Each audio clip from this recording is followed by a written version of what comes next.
Hi there, today I'm going to share with you how do I make scrumptious coconut pie at home.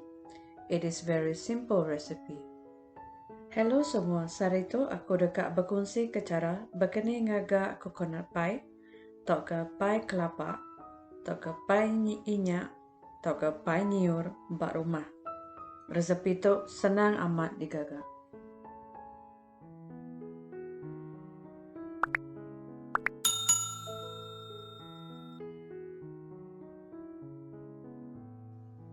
In a mixing bowl, beat up the eggs for about 30 seconds.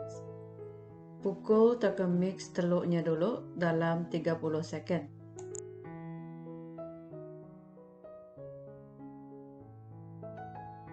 Next, add in sugar and melted butter. Beat for about 30 seconds.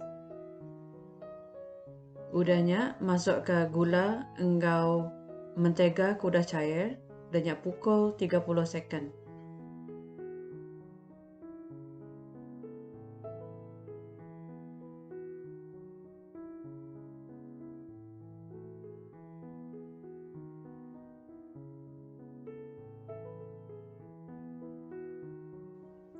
Next, add in milk, followed by all-purpose flour. The flour is already mixed with baking powder and pinch of salt. Then slowly beat it or mix it until it is well combined. Masukkan susu ke dalam adunan, ditangkan engkau tepung serbaguna. Tepung serbagunanya udah dicampur engkau garam, engkau baking powder. Udahnya gaul sampai cukup rata.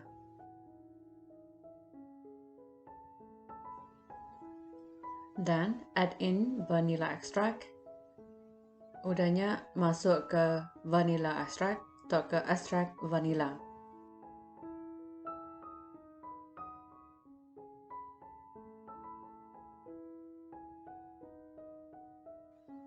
Next, add in shredded coconut or coconut flakes and mix until it well combined. Udahnya masuk ke kelapa parut atau ke hirisan kelapa ke dalam campurannya tadi. Udahnya mix.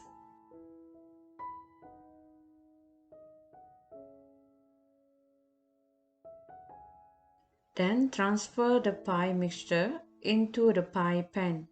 Fill up to 3/4 full to avoid spillover. Udahnya tuang campuran pie ke dalam pie pan atau ke loyang pie. Anang isi kelalu penuh enggai kenaya. Then bake the pie in the oven for about 45 minutes or until it's golden brown. Udahnya panggang atau ke bakar pie-nya tadi di dalam oven selama 45 minit atau ke sampai ia coklat keemasan. Let the coconut pie to cool for about 15 minutes before it's ready to be eaten.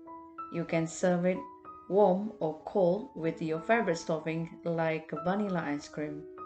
You can store the leftover pie in the fridge. Awak ke pie kelapanya celap dulu selama 15 minit sebada ulia dempak. Ia ulia dempak atau ke ulia dihidang bergulai engau ice cream vanilla. Lalu ia ulia disimpan di dalam peti ais.